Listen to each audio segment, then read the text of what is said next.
What up, cuz? What's up? How have you been? I'm good. I'm good. How are you? Good. Good. So first and foremost, everyone, welcome to the Vibe Out Zone.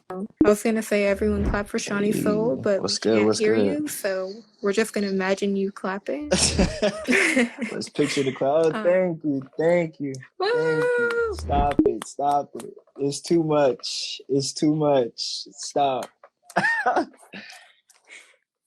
Today he'll be giving us insight on his creative process, how he's been during the lockdown, what his creative process is usually like, and how he manages to turn that into tangible music. I like that. I like how you put that. Well, yeah. Let me go ahead and say, how's everybody doing? It's actually second time, first time with the studio. So I do want to thank you, for having your boy back. It's been a little bit in the works, not too much since the album has been released. But I would say it's more so just because, your boy kind of trying to get on some new waves, new moves, and see what your boy can do. Hey, shouts out Mama Duke. So what we'll do is we'll start with a question that the audience sent in earlier, and we'll go from there.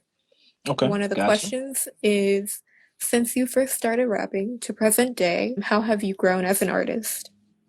Man, growth.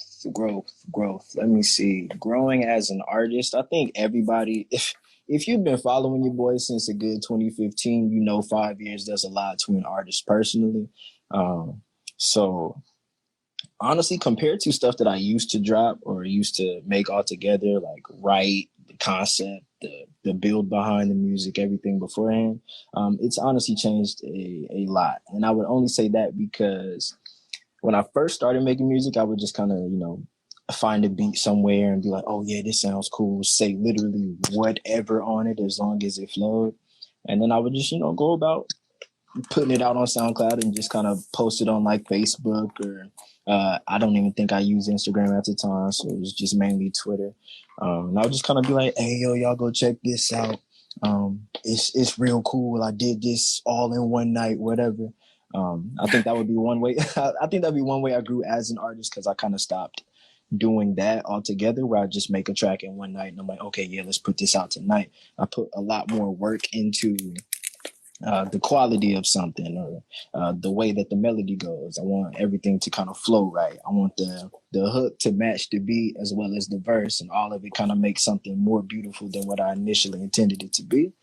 So yeah, as an artist, I would say the growth has more so been in song structure versus, just quantity, if that makes sense.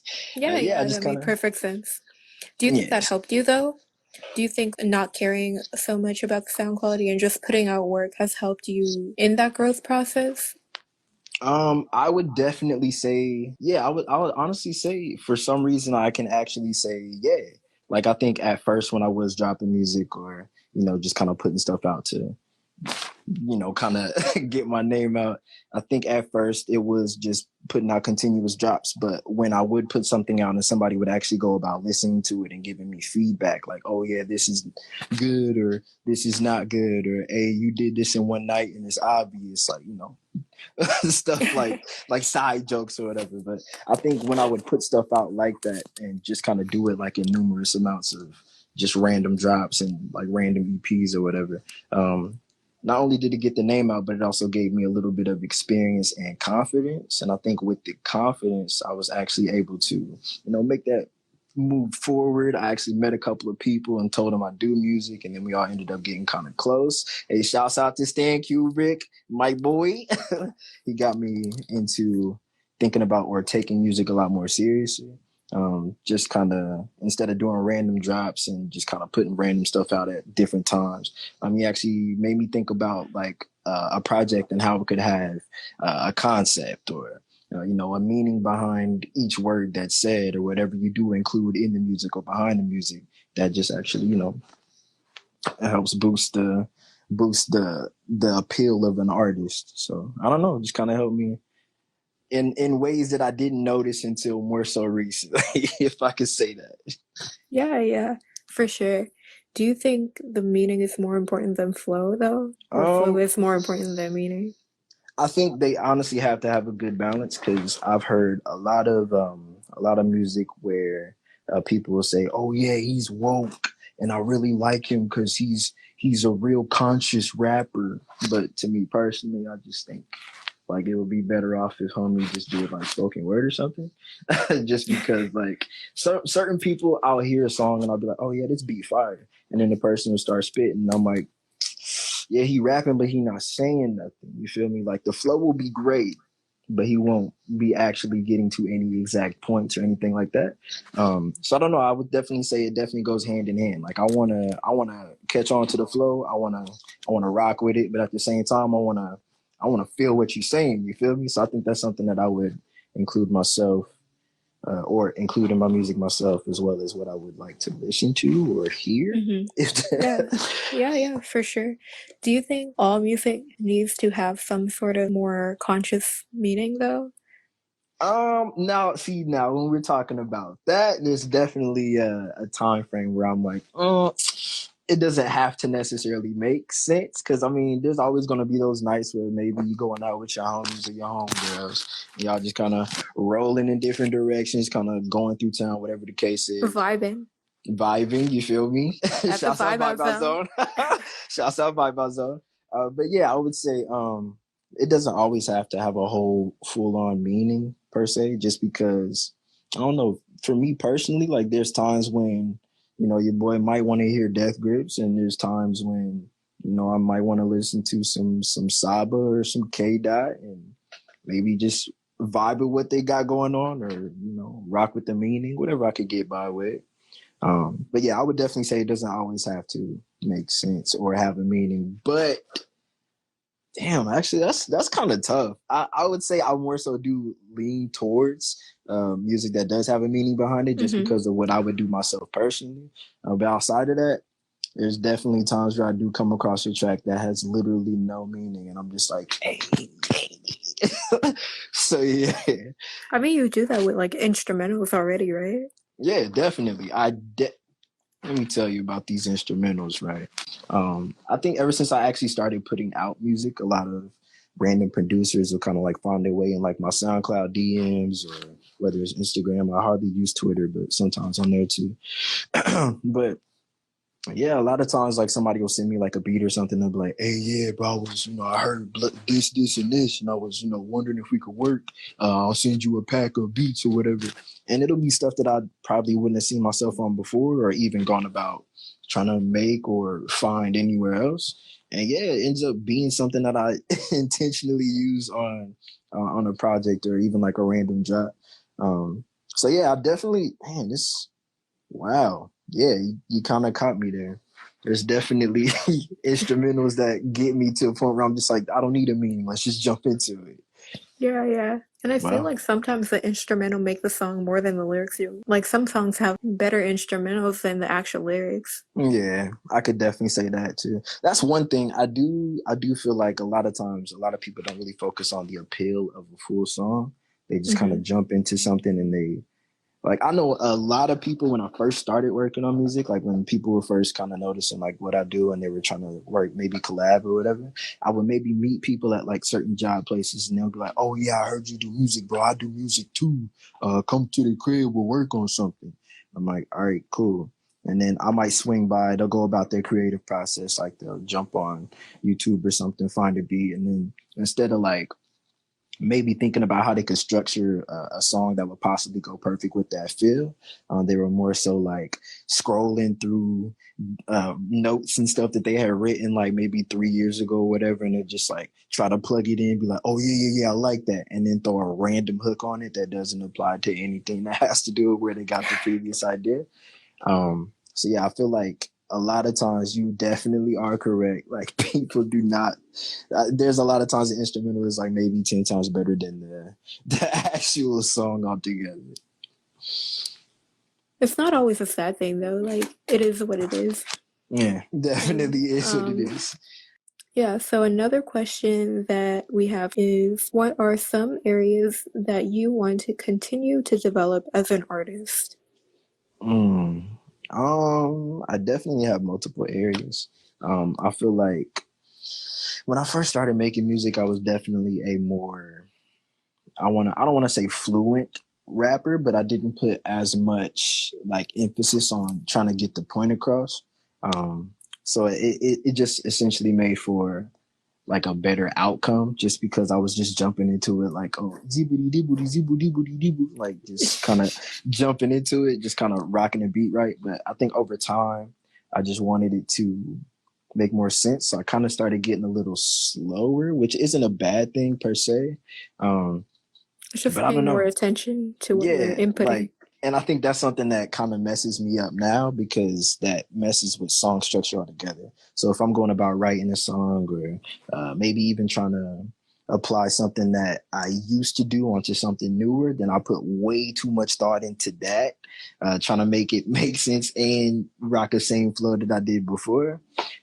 So some things I want to improve on is kind of getting better at building song structure. I don't know if anybody caught it with the While I Was Away project, but a lot of times I would start off with a flow and then go into a hook, and then it would either be another flow or just the hook, and it would like ride out. And I kind of want to become more versatile, and that means just so I can be able to, do better better song structure altogether. Because I want to start making albums that do flow a lot better. Not to say that that one didn't, but I don't know. That was kind of like the tester album to see what I'm capable of for myself and to see what other people thought.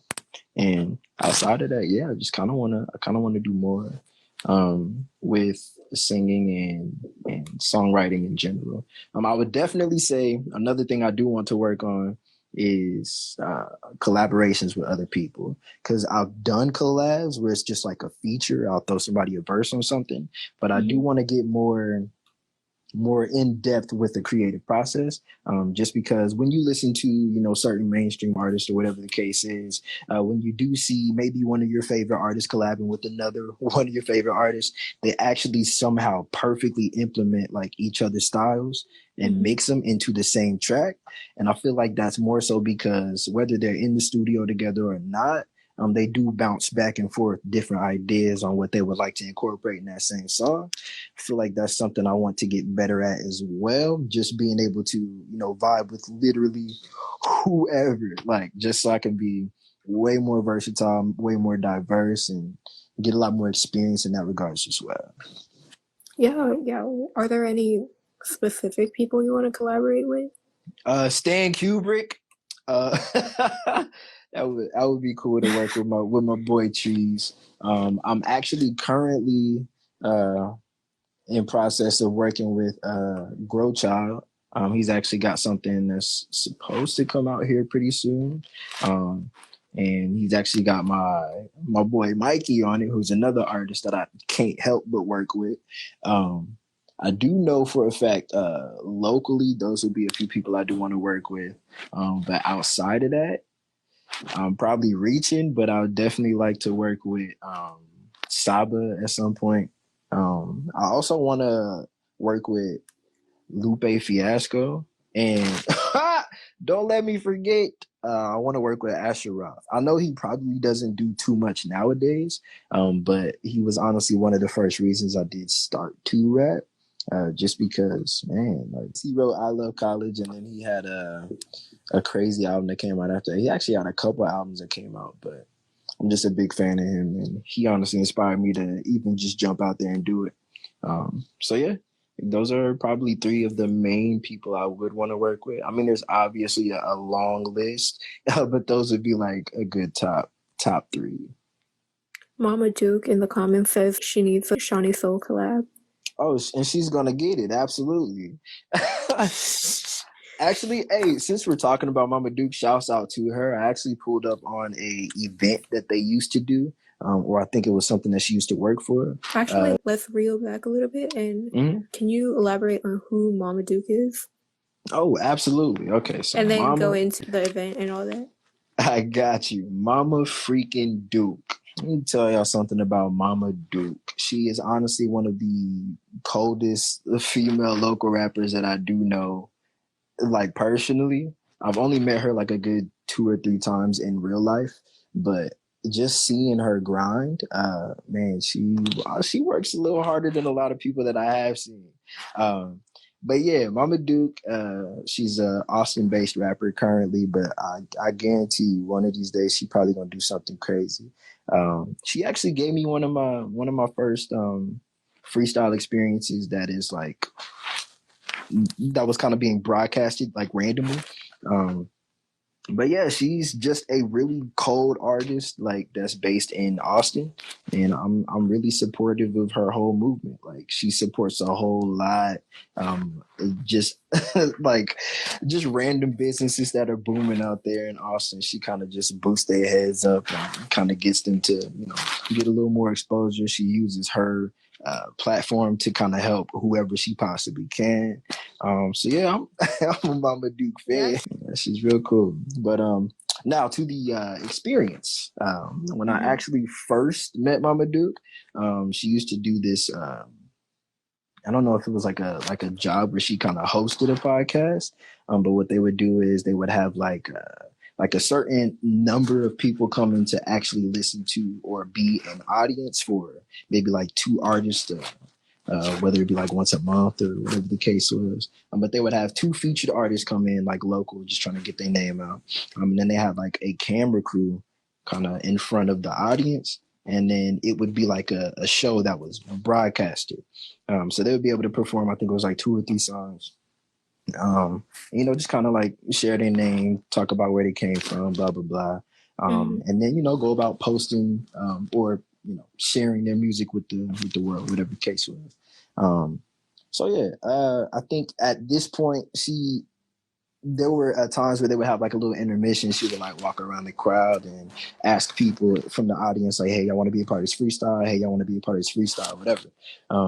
So I think I had actually pulled up with Judo V. So shouts out my man's Judo V. Shout out Judo. I pulled up with him, and I pulled up with Neff. Shout out Neff too. And I pulled up with Mikey, which is shout out Mikey. Shout out Mikey. So yeah, I pulled up with all 4 of them, and or it was I made 4, but we all pulled up, and Mama Duke kind of walked around the crowd. She was getting to know some people, and then she was asking, hey, if y'all want to be a part of the cipher, y'all want to be a part of the freestyle cipher, whatever.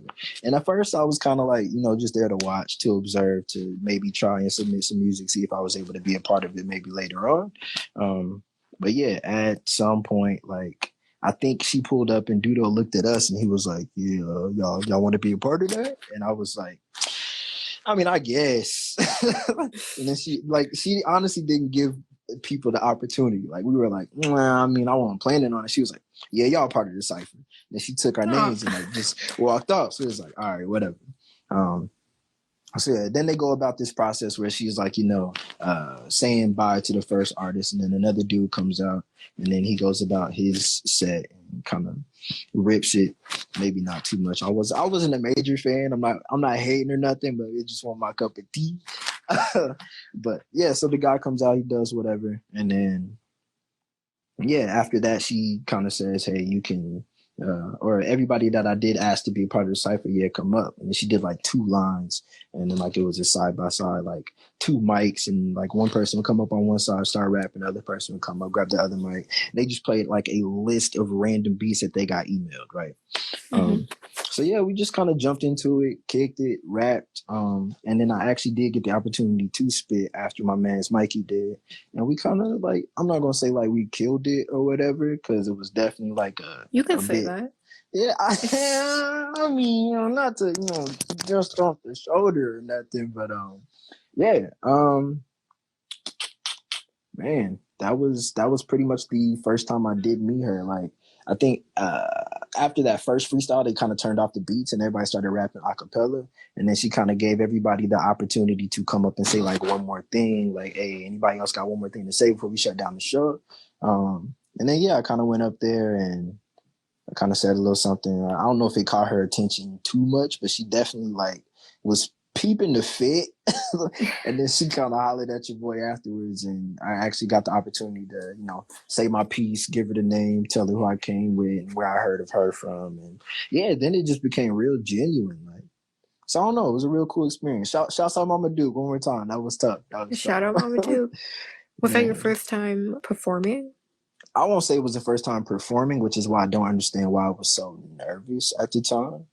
Because it was definitely like maybe I wouldn't even say it was like a real performance. I've actually done maybe like 3 shows before in Austin already with not huge crowds, but decent turnouts. How So I many know have it you was kind done of like total? total. Man, let me see. I think my very first show was 2016. That was the very first time being in front of a crowd. Hey, shouts out to your Dachi Art Show. That was the very first show that we ever did. And that was actually something that we threw in Colleen at the living room. Yeah, that was actually the first show I ever did. I think there was like maybe 20 people there, but it was the first time I ever showcased like my own music fully. So that would be the first show. We did another one the following year. Then we did another one that following year.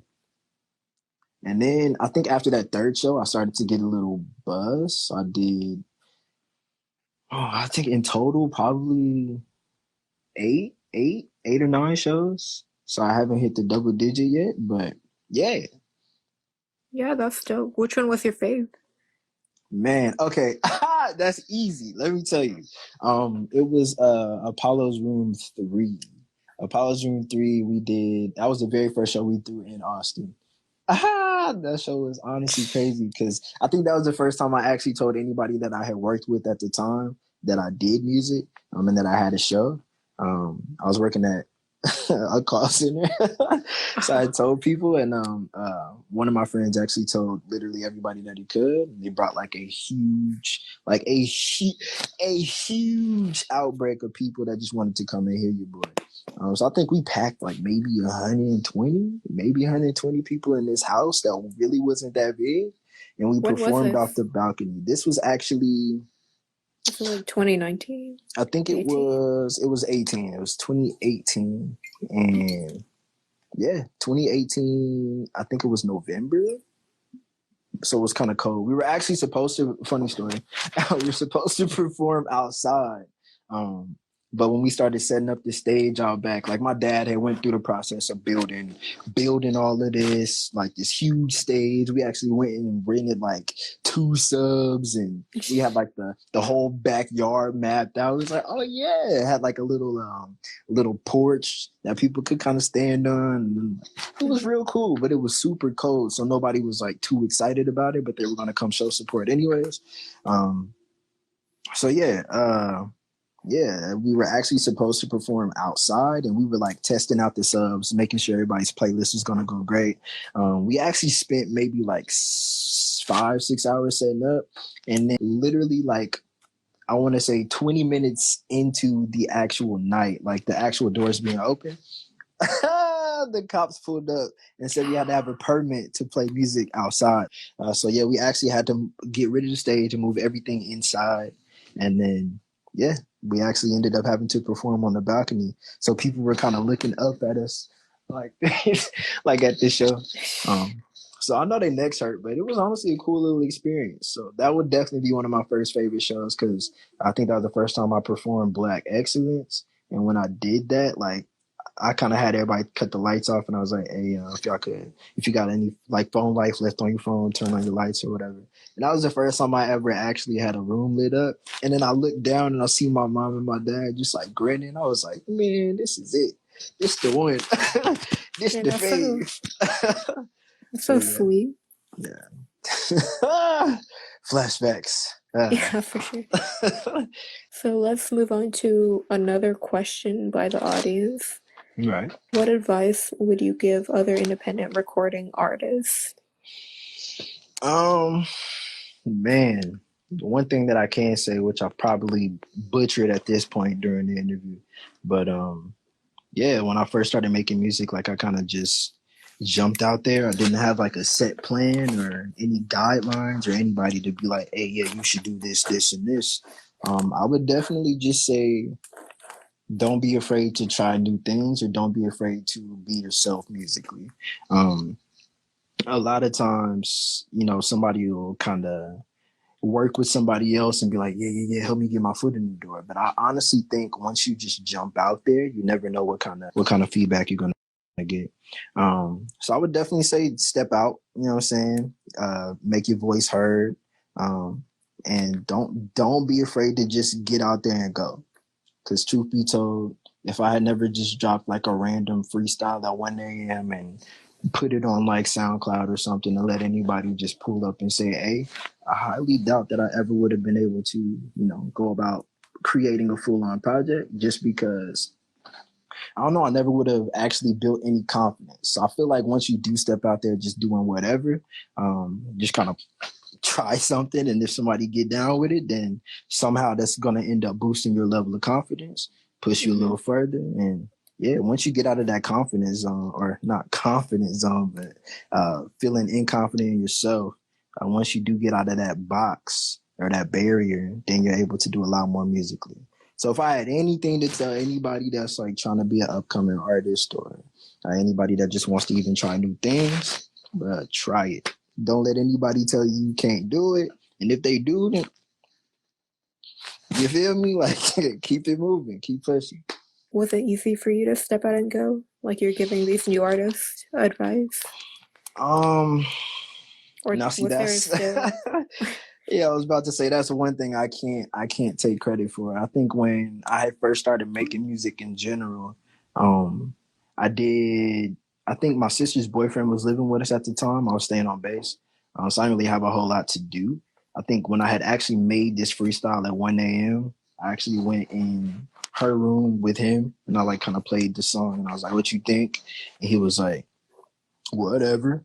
And I was like, "Whatever." Like, I just spent like a whole hour on this, like kind of putting my all into it. And he was just like, "Yeah, bro, if you want to do it, just do it." And that kind of made me think, dang, okay, why not? Just do it. It was like a little difficult to kind of just step out. Even though I'm saying like, hey, go about it. However, yeah, it was definitely a little difficult to just kind of step out and share my piece, or just kind of try to put my foot in the door, get my foot in the door. So yeah, I was basically just letting them know, yeah, it was a little tough, but outside of that, once you do go about stepping out, you're able to break down certain barriers and figure out your rights and wrongs, or what you like about what you did or what you didn't like about it, and then you'll be able to push forward from there. I appreciate you letting the audience know that. I'm sure the audience and any independent artist who's trying to make it on their own does appreciate your advice and you being realistic about your journey. Right, right. Too easy. It's too easy. It's too easy. Man. Another question that the audience has sent in was, how has the pandemic affected your creativity? Let me tell y'all about America. Man, I think a lot of people were blessed to kind of have the not necessarily blessed to have the pandemic, but kind of given a new light to their certain professions or desired professions. A lot of people jumped into a lot of projects. A lot of people jumped into something that they've been trying to get going for themselves. Me personally, I don't think I was affected the same. A lot of people ran into a lot more free time, so they were able to, utilize this and that, and get something going that they hadn't been able to get going before. For me personally, I actually, again, was working in a call center at the time, but then I was actually not necessarily forced, but forced to move all my stuff from the call center to home, and then I actually had to work out of home. So I kind of had to find some space for that. Then everything just got kind of cluttered. So being that I'm only in like a 2-bedroom apartment, it was just, I don't know. I didn't feel like I had a to and from to balance out like work life, home life, whatever.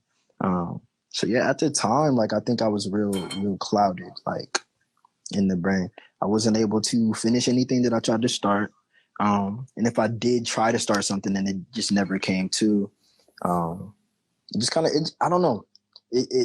I won't say it affected me negatively, because it did give me time to sit down with myself and learn what I did like about what I had done previously, and what I didn't like about what I was starting to write.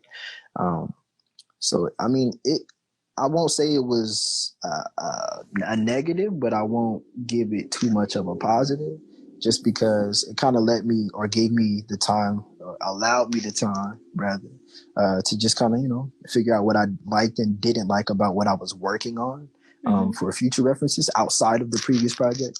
So I don't know. After a while, I will say I was able to kind of bounce back and get back into the creative mood of the writing process. I was able to actually put together a little something really cool with Nova Ultra and Maya J.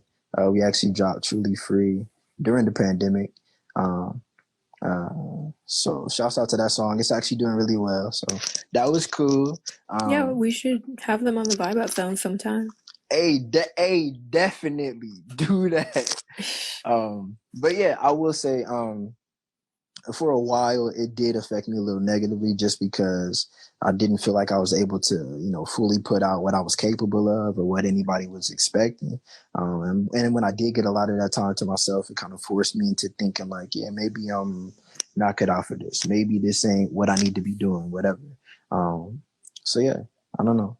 Kind of hurt.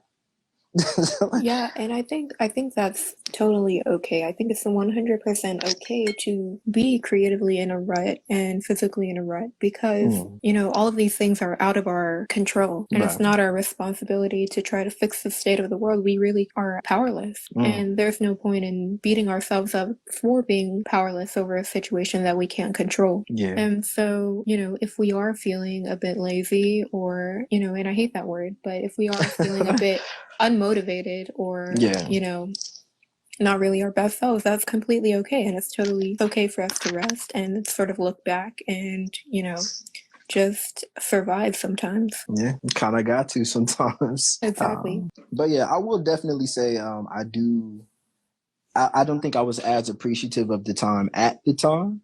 But I think once I got past it, it kind of hit a little different for me, because I was able to, you know, again, kind of figure out what I did and didn't like.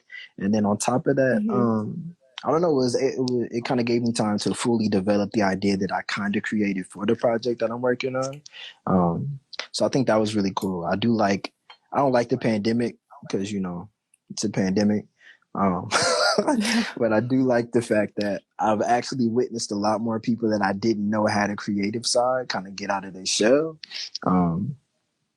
And yeah, I don't know. It's been an indifferent experience for myself, as well as like people around me. It's definitely like two sides to a coin. Absolutely. Oh, I like how you put that. Two sides to a coin. Absolutely. I'm gonna borrow that. Yeah, for sure. No, deadass. You're joking, but I'm for real. I'm on that. Oh man, no, absolutely. Look, I'm gonna do it just because you said it. I told you, you joking. I'm for real. I'm on it. And I'm gonna do that right now. Okay, so the last question, well, actually, some people have sent in more questions. What's been your biggest triumph as an indie artist so far? Biggest triumph. I kinda jumped on that previously, I will say. Well, I kind of touched on it, but I will ultimately say it's probably something a lot of people don't realize. Like, I could say like a project being released, or I could say certain tracks hitting certain numbers, whatever. But for me personally, I would say it's more of like a personal achievement. Just because, like, man, if you really think about when I'm telling y'all I started music, it was like 2015. I was maybe like, well, so it's been like 5 years. Yeah, it's been a good little 5 years. I've been able to kind of develop my own style type, but yeah, I would ultimately say when I first started doing music, I didn't have half of the confidence that I do now. Give or take, I think when it hit about 2018, that's when I had actually feel like I fully developed like a personal persona when I do get on the stage. I really do think confidence is one thing that I'm really proud of. Like, I think beforehand, if you had met me when I was like 11 or 12, you probably would have thought your boy was a little funny. But outside of that, there wouldn't have been a whole lot more to me other than maybe like skateboarding or something. That's But also I don't like know. the awkwardest stage of like... Exactly. um, but yeah, I'll definitely say over time, I would say personal triumph would definitely be the fact that I'm able to. All right, dude. Personal triumph would definitely be the fact that I'm able to kind of go anywhere and kind of be myself more so than I was beforehand. I didn't feel like I was able to step out with the level of confidence that I have now. So I think it's real cool that I'm able to do so now. And anytime I am able to get on a stage, like there's no awkward silence. There's no point where I'm like scared to speak or scared to talk to anybody, look at anybody in the crowd. The confidence is definitely built. And I think that's something that I can see as my greatest achievement. Yeah, confidence is definitely the one thing that I do agree that has been boosted, or I'm proud of being boosted. Man, it's just been, man, I don't know, man. It's been great. It's been great to experience the whole ride, to be real. So I don't know. I don't really have one pinpointed thing. I don't feel like I'm done. You feel me? I don't feel like I've done my greatest triumph. So I would have to say the confidence is definitely something that's been boosted. Yeah, the confidence is definitely something I feel like has been boosted, but I really don't think I have a greatest triumph yet. I've had great shows. I've had really great turnouts. I've had terrible turnouts. I've had good tracks that have done really great that I thought were personally fire. And I've had songs that I didn't even enjoy when I made them that people were like, yo, this is the one. So I don't know. I could definitely say I do want a future with it. There was a time where I was battling with that thought, like maybe I do want it, maybe I don't. But yeah, I definitely have a greatest triumph. And shoot, as Grow Child Grow said, it's coming. Like there's more work to be done. So I agree. What do you want your greatest triumph to be? How do you want it to come? Let me see. I actually want to, I think greatest triumph, greatest victory, and it's probably gonna sound really corny, but I really believe like once I see me and all my boys just kind of doing the same thing, doing what we love, going to and from, just traveling back and forth, being able to just successfully, not necessarily live off the music, just live as free as possible, just to kind of share my art, share my presence, laugh, and just, I don't know, man. I know a lot of people, they'll be like, yeah, man, I want to sell out Madison Square Garden, or I want to sell out the Staples Center. I'm just kind of more so in a place of like, I want to do this, and I want to do this primarily. I want to do this just because, not necessarily because I love to, but because I feel like I have to. It's not like I'm trying to save the game or nothing, but it's like I don't feel full if I'm not doing anything else. Like even if I did take, like before I dropped while I was away, I had like a good 3 years from music alone. And I hadn't done anything that whole time. I just felt like something was missing. So when I was able to get back into it, like I just felt so alive again. Even though I was kind of doing the same stuff. It's not like I done blew up or nothing, but I don't know. It's just like a different feel. I just feel more alive. So I don't know. That would definitely be the greatest triumph when I see me and my boys doing exactly what I want to do now for the rest of my life. I don't really care about where I go, where I perform at, how big the stadiums are, how big the crowds are. I honestly feel like I want to live to do this. I want to live to create, to share, just to be a part of something that's bigger than myself. That's not, some corporation that begs me to wear slacks every week, or I don't know. I just want freedom. That's the greatest triumph to me, freedom. Yeah, I agree. say I that. think humans were meant to live creatively. And so we have one last question, and after that we're gonna do a speed round of favorites and we'll close off. Okay. So this one last question that someone sent in was, when did you start making your own beats? Bruh. Started making own beats. I'm not even gonna flex. It was probably like a year and a half ago. Started making beats a year and a half ago. They're not even too up to par, to be real, because a lot of the music that I've done previously, was that like I've worked before with or after Apollo's show? That was definitely. I would actually say it was maybe a little bit before, but I didn't actually jump into it until after. So after Apollo's Room 3, That's when I more so started to take it seriously. And I think it's just because for a while I was kind of working with different people from all over. I would maybe find some certain producer, maybe hit them up and ask them, hey, if I could, hold on to this, or if they had anything they weren't using, whatever. I could kind of dibble and dabble in that. But I like the team. Everybody like works on their own production. Every now and then they'll have somebody else. But I feel like knowing them as people and seeing like they or how they get into their own production or how they'll go about crafting a beat or something, you kind of get more of someone's artistry or more of their creativeness when you go about seeing them structure the beat and then structure the hook, structure the verse, and then actually go into structuring the whole song altogether. Um, Mm-hmm. so yeah, I got countless people on the team that just really, really go hard with the beat making. I think seeing them do that, even when I just go see them for like a weekend or something, it just becomes something so motivational to the point where it's like, how can you not? How can you not even just pick up a beat or two and maybe try to figure something out or work out a tune or two or something to sample? It becomes something fun to you when you kind of challenge yourself. Mm-hmm. It's easy to rap on a beat that somebody else has or somebody else has already built the melody for. You just kind of rock with that. Yeah. But I think it's a little more challenging to kind of express yourself fully when you got to craft the beat from jump and then throw some stuff on top of that. And yeah, I don't know.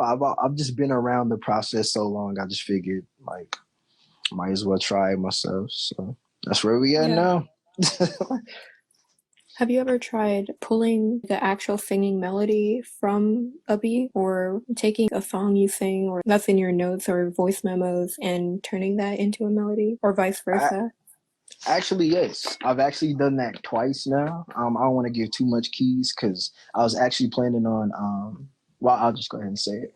When I was working in the call center, like we weren't supposed to have our phones on the floor, but when you're sitting on the floor for like 8 hours a day, you kind of got random ideas that come to your head.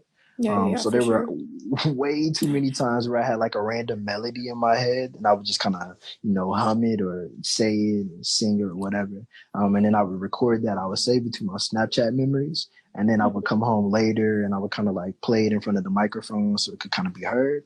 And then from there, I would kind of be like, okay, yeah, I could, try to build behind this, maybe throw some kicks here or whatever. Just kind of try to have fun with it as much as possible, but also keep to the same idea that I had in my head. Yeah, Um, yeah. so yeah, I will say I want to try and implement some of that into the project that's coming up, or that's in the works rather. So yeah, hopefully it goes as well as I wanted to in my head. But yeah, definitely to answer the question, I have definitely pulled from something that I've sung or done a melody over beforehand and just went about it from there. Let's close off with the fast round. Got All you. right. I'm ready. So during the fast round, it's a round where I ask you what your favorite items are or songs or things in general. And Right. you have to answer in 5 seconds or less. 5. All right. You have to start speaking within 5 seconds. Okay, bet. See, that makes it easier. That's why I was like, okay, fast round. Favorite color is. All right, let's do it. Fast round. Favorite song that's your own. Okay, I would actually say, can I say two? Yeah, Favorite yeah. song is actually my own. Shoot, truth be told, it would either be Black Excellence or I got three. It would be Black Excellence, Soleil, or the outro to the album. Just because, man, I didn't get a whole lot of love. I was a little hurt because that was honestly one of my favorite pieces. Honestly, yes, I would say out of the three, it'd be outro and then Black Excellence and then Soleil. Dope. Favorite song that's not your own. Uh, ooh, okay, hold on. Okay, so Asher Roth had a song called That was definitely Dope more than Shit. 5 seconds. No, no, But no, go no, ahead. no, because I said three It was a second. All right, but it would be Asher Roth, Dope Shit. That song got me through a lot of hard times. I think it came out when I was like maybe 12 or 13. So yeah, that song is That just awkward time fire. again. The awkward head stage, absolutely. So yeah, Dope Okay. Shit, Asher Roth. Favorite drink. Favorite drink. Do I have to give a flavor? If you want to. Okay. It would definitely be Arizona's. Nobody's really had it because they stopped producing it. But it was definitely the pina colada because it was fire. But yeah, I'll definitely say Arizona's would honestly be my favorite drink. Period. Cool. Favorite food? Favorite food? Are we talking about like type of food or You can favorite say type of food meal? or Like, like ingredient or whatever. Like whatever comes to your mind. Or all. damn. You can say all if you want. All right, so check me out, right? Favorite additive to any meal? Call me fat if you want, but bacon is fire. Like bacon is the jam. Um, man. I'll say omelets. You could do a lot with omelets. You feel me? Um, you can make them as vegan as you want. You can make them as as as carnivorous as you want. Whatever you want to do with an omelet, you can do it. So I support the move of omelets. I'm a fan of those. Favorite meal, hands down. Favorite season? Favorite season, winter as fuck. I love winter. I don't know why. I think I'm a real homebody anyways. So Mm, winter really be the jam. that makes It's sense. it's cuddle weather. You feel me? You can go outside with your hoodie on, and I sweat too much. I hate sweating, by the way. Yeah, man. Like weather is just fire. You ain't got to sleep in the crib with the AC on. Um, it's easier to put more clothes on than it is to take more clothes off. You That's feel me? true. That's true. So yeah, winter the jam. And honestly, the freshest fits. Like you can't wear a fur coat nowhere else. I mean, you could.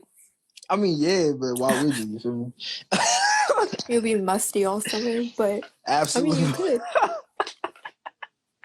Stanky Color. kids. Favorite Favorite color? color? Lavender. Lavender. Dope. Piece of clothing. Piece of clothing. Dang, I gotta say hoodies, man. Hoodies are fire. And honestly, long socks, like the ones that go like above the ankle, maybe like a little bit halfway up the leg. I like those. I like Crew. I think they're those. called like crew or something.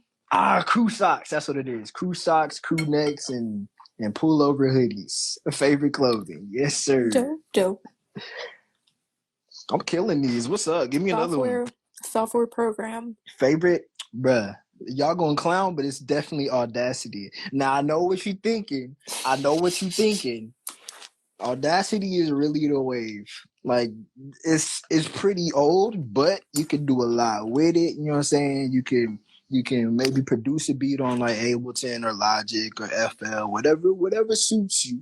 And you could take that little jump and you can move that jump to Audacity, and then you can and you can just record on Audacity, throw your reverb on it, your auto tune, whatever you want to do with it.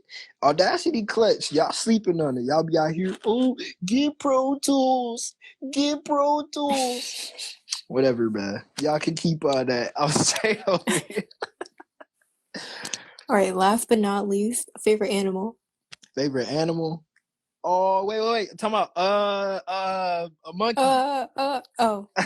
Dang. Wow, we really reached that hour. We had quite a few people in here, though. I'm not gonna lie. Like collectively throughout that was kind of crazy.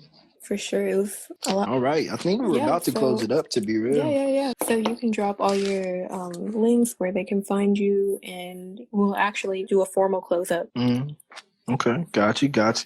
Well, hey, thank y'all for coming out. It's your boy Seanny Sol. Hey, Bye Zone. Thank you for having your boy again. Always For a sure. pleasure. Yeah, don't really have a website or anything, but we're definitely trying to get that in the works. Once I do get some or this next project more so complete, I'm gonna start putting out some snippets. So if you follow me, you'll probably see them. If you don't, you see the name, so you know what I'm saying. Follow that. I'm Seanny Sol. Instagram, I think Twitter. Granted, I don't really be on there, but when I drop, I like to post there. Twitter is I am Seanny Sol. Pretty much like this, but instead of it's I am. Yeah. Other than that, follow your boy SoundCloud. It's soundcloud.com/hello Mr. Soul, like MRSOL. That's pretty much where I do the majority of my snippets before I plan on dropping anything like everywhere else. And then yeah, you can find me on pretty much all streaming Music services at platforms. Seanny Sol, Seanny space Sol. Oh, my boy Mikey just dropped bands like maybe a month and a half ago or so. So I'm gonna check that out. There's a video with that too. And yeah, Truly Free just hit 1,000 views on YouTube. So what I'm saying? Y'all go run that up too. Shouts out Nova Ultra and Maya J. And one last time, thank you, Bye Bye Zone, for having your boy. And I'll catch Thank you y'all for next coming time. along. Y'all take it easy. Thank you for vibing out at the Vibe Out Zone, everybody, and see you later.